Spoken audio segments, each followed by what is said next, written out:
Boomers sucked the West dry. I'm just gonna say it.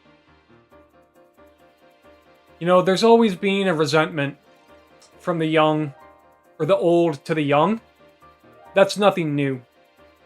But typically this was done when the old created a better world for the young.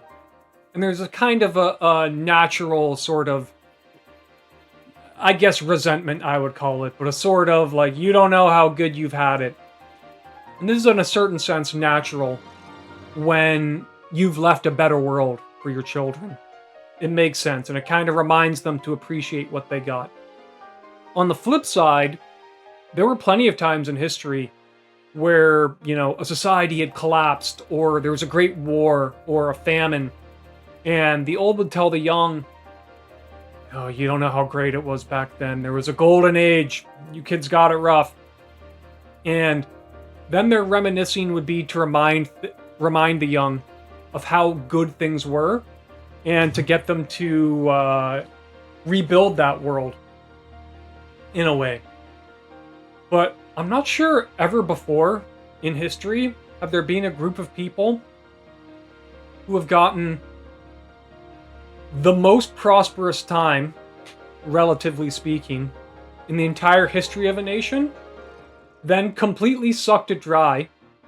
No war, no famine, there's no natural cause, because this has happened in the past where, you know, a war, a famine, a disease has actually left them lower off. No. None of that. Purely their own greed. And then they come around on the flip side and shit on the younger people who they left with less. I've never seen anything quite like it. And, like, this can very quickly turn into just being pissed off at your parents, which I think is kind of a juvenile way to be. My parents have helped me out a lot. I really got nothing against them.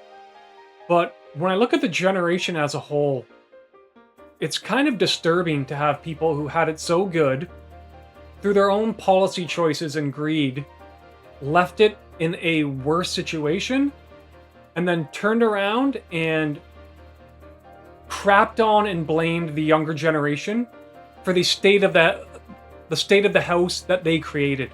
I've never seen anything quite like it. It's going to be one for the history books. That's the boomers.